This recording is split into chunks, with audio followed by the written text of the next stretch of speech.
Discuss చేద్దాము. మీరు rigging అనే ఒక డైలాగ్ తీసుకొచ్చారు దీంట్లోకి, అది కూడా డిస్కస్ చేద్దాము. ఒకసారి అజయ్ వర్మ గారు జాయిన్ అయ్యారు జనసేన పార్టీ నుంచి, ఒకసారి తను కూడా తన అభిప్రాయం తెలుసుకుందాము.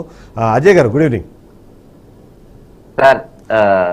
మీకు అలాగే అక్కడ కూర్చున్న పెద్దలకి అలాగే ప్రేక్షకులకు కూడా సాయంత్రం అండి. ఎస్, అయితే మీరు ఒకసారి చెప్పండి, క్వశ్చన్ చెప్పండి. ఎస్ అయితే ఇప్పుడు అంటే 40% ఓట్ బ్యాంక్ వచ్చిన వ్యక్తి, అంటే 40% మంది ప్రజలు, రాష్ట్రంలో 40% మంది ప్రజలని రిప్రజెంట్ చేస్తున్న ఒక పార్టీ అధ్యక్షుడు ఆ అసెంబ్లీలోకి రావాలి అంటే నాకు ప్రతిపక్ష హోదా ఇస్తే తద్వారా నేను ఆ ప్రజలను నేను రిప్లికేట్ చేసే అవకాశం, వాళ్ళని రిప్రజెంట్ చేసే అవకాశం ఉంది, నాకు ప్రతిపక్ష హోదా ఇవ్వండి అని అన్నప్పుడు 11 సీట్లను లేకపోతే ఇంకో రకంగా గేలి చేసి మాట్లాడే నేపథ్యంలోనే ఇప్పుడు జగన్మోహన్ రెడ్డి ఈ కార్పొరేటర్కి ఎక్కువ లేకపోతే ఎమ్మెల్యేకి తక్కువ అని ఒక డైలాగ్ మాట్లాడే ప్రయత్నం చేస్తారు. ఇంతకుముందు వెంకటేశ్వర రెడ్డి గారు కూడా ఒక మాట చెప్పారు, 3 ప్రాంతాల్లో అట్లా జనసేన వారు ఉన్నారు కాబట్టి వాళ్ళకి ఇస్తున్నారు కాబట్టి నాది ఒక క్వశ్చన్. నేను మళ్ళీ ఇక్కడ డైరెక్ట్ గా చెప్తున్నాను, మేము మళ్ళీ 175 స్థానాల్లో పోటీ చేస్తాము. మా నాయకుడు పులివెందుల్లోనే పోటీ చేస్తారు, ఖచ్చితంగా మేము గెలుస్తాము. మీకు పవన్ కళ్యాణ్ గారి గురించి మాట్లాడితే రోషం వచ్చి ఉంటే మీరు మళ్ళీ అక్కడే పోటీ చేస్తారా, చెప్పంటారు అన్ని గెలుస్తారా? 21 స్థానాలైనా మళ్ళీ గెలుస్తారా? పోటీ పవన్ కళ్యాణ్ గారు మళ్ళీ గెలుస్తారా? ఇది చెప్పాలండి. రైట్ అజయ్ గారు, ఆ 2 క్వశ్చన్స్. వెంకటేశ్వర రెడ్డి గారు వెంకటేశ్వర రెడ్డి గారిని నాకు ఒక 3 నిమిషాలు టైం ఇవ్వండి, ఆ 3 నిమిషాలు సైలెంట్ గా ఉండమనండి. మాట్లాడినప్పుడు నోట్ చేసుకోమనండి, నోట్ చేసుకోమనండి, డిస్టర్బ్ చేయొద్దు. ఆయన వేసిన క్వశ్చన్ కి ఆన్సర్ చెప్తాను. ప్రజెంట్ ఇప్పుడు ఆయన మాట్లాడారు ఇందాక మాటలు, ఆ మాటలకు కూడా ఆన్సర్ చెప్తాను. ఎందుకంటే వెంకటేశ్వర రెడ్డి గారు వాళ్ళ భాష, వాళ్ళ వైసీపీ వాళ్ళ మాట ఎలా ఉంటది అనేది లాస్ట్ పదాలు వాడారు చూసారా, రోషాలు మీసాలు అనుకుంటా. ఆ రోషాలు అలాంటి పదాలు అన్పార్లమెంట్ లాంగ్వేజెస్ మాట్లాడకూడదు. మనం సభ్య సమాజంలో ఉన్నాము. మీరు అడిగే క్వశ్చన్ స్వచ్ఛందంగా అడగండి, తప్పులేదు, దాంట్లో ఏముంది. మీకు మాట్లాడొద్దని చెప్పాను, మీకు చెప్పాలి కదండి. మీరు మాట్లాడదు, మీకు అవకాశం ఇస్తాను. నెక్స్ట్ ప్లీజ్ వెంకటేశ్వర రెడ్డి గారు, నేను మాట్లాడొద్దని చెప్పాను, సైలెంట్ అయిపోతాను నేను. వెంకటేశ్వర రెడ్డి గారు, వెంకటేశ్వర రెడ్డి గారు, వెంకటేశ్వర రెడ్డి గారు ప్లీజ్. మాట్లాడిందేమో వేద మంత్రాలు, మేము మాట్లాడినమేమో బూతులా.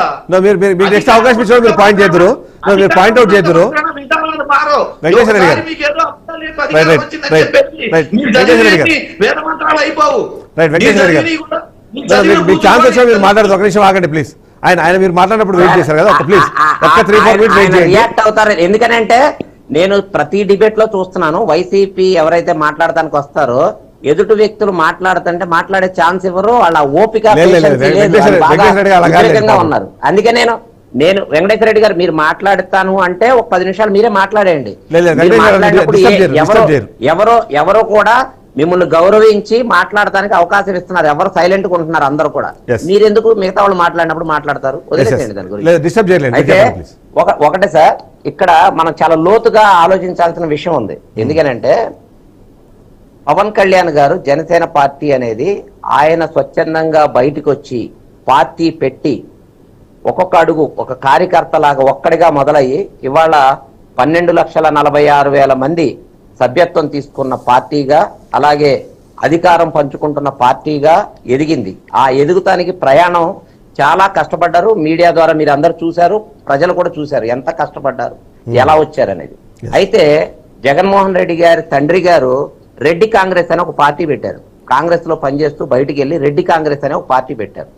అన్ని చోట్ల చిత్తుగా ఓడిపోయారు. దాన్ని తీసుకెళ్లి మళ్ళీ డిమాలిష్ చేసేసి మళ్ళీ పాత కాంగ్రెస్ లోనే కలిసి ఆయన ఓడిపోయిన సందర్భాలు ఉన్నాయి. పార్టీ పెట్టి పార్టీలో కాంగ్రెస్ చాలా ఉన్నతమైన పార్టీలో పనిచేశారు. స్వతంత్రం వచ్చిన కాడి నుంచి పార్టీ సబ్జెక్ట్ కరెక్షన్ నేను చెప్తాను. వెంకటేశ్వర రెడ్డి గారు సబ్జెక్ట్ కరెక్షన్ నేను చెప్తానండి. రాజశేఖర రెడ్డి గారు ఓడిపోలేదండి సార్. అరే మాట్లాడతాను ఓపిక లేదు. రెడ్డి గారు, మీరు రెడ్డి గారు వచ్చారు, మళ్ళీ కథ మొదలు పెట్టండి అన్నట్టు ఉందండి. మీరు చెప్పేది మాట్లాడేవ్వండి సార్, మాట్లాడేవ్వండి సార్. మేము మాట్లాడేది అందాలి కదా అందరికి, మాట్లాడేది రాజశేఖర్ నేను ఇస్తాను, మీకు అవకాశం ఇస్తాను ప్లీజ్.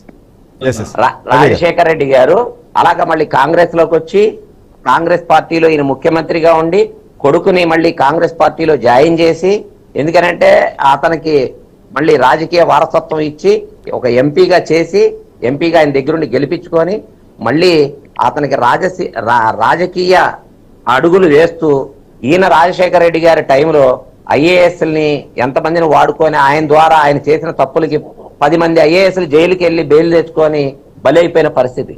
అలాంటి దాంట్లో కేసులో ఇరుక్కొని 18 ఏళ్ళు జైల్లో ఉండి ఆ వారసత్వాన్ని పుణికిపుచ్చుకొని వచ్చిన రాజకీయ నాయకుడు. మా నాయకుడు పార్టీ స్వచ్ఛత, అలాగే వాళ్ళ పార్టీ వైఎస్ఆర్ పార్టీ ఉంది కదా, ఇవాళకి వాళ్ళు స్వయంగా వైఎస్ఆర్ పార్టీ అని చెప్తారు తప్ప యువజన శ్రామిక రైతు పార్టీ అని ఎక్కడా నొక్కి ఒక్కాడించరు. అలాగే ఆ పార్టీ కూడా వాళ్ళు స్థాపించింది కాదు, ఎవరో స్థాపిస్తే అరువు తెచ్చుకున్న పార్టీ. ఆయన అలా అరువు తెచ్చుకున్న పార్టీలో లీడర్ గా ఉన్నారు. ఇవాళకి వాళ్ళ అధ్యక్షుడు ఎవరో తెలియదు, ఇవాళకి వాళ్ళ క్యాబినెట్ ఏంటో తెలియదు, వాటికి వాళ్ళ హోదాలు ఏంటో తెలియదు. రికార్డెడ్ గా లేని పార్టీ వాళ్ళదంతా. ఎందుకంటే వాళ్ళ అధ్యక్షుడు వచ్చి పార్టీ పెట్టిన ఎవరైతే వ్యక్తి ఉంటారో ఆ పార్టీ వ్యక్తే ఉంటాడు దాంట్లో. ఇవాళ వరకు ఆయన సొంత పార్టీ కూడా కాదు, అది అన్ని అరువు తెచ్చుకున్న పార్టీ. అలాగే వాళ్ళకి ఆ రాజకీయ వారసత్వం ఉంది కాబట్టి వాళ్ళు ఇమీడియట్ గా, అలాగే ఆర్థికంగా బలమైన శక్తిగా ఉన్నారు కాబట్టి రెడ్డి సామాజిక వర్గం గతంలో స్వతంత్రం వచ్చిన కాడి నుంచి రాజకీయంగా, అంటే మన కమ్యూనిటీలు చెప్పకూడదని, కాకపోతే సందర్భం ఇది మాట్లాడాల్సి వచ్చింది కాబట్టి చెప్తున్నాను. ప్రజల్లో రాజకీయంగా వాళ్ళు అధికారాన్ని అనుభవించి ప్రజల్లో వేళ్ళు నురుక్కుపోయి ఉన్నారు. ఈయన స్వచ్ఛందంగా రాజకీయం చేస్తూ పోరాటాలు చేస్తూ ప్రాణాలకు తెగింపుతో సమస్యల మీద పోరాటాలు చేస్తే ప్రజలు గుర్తించారు.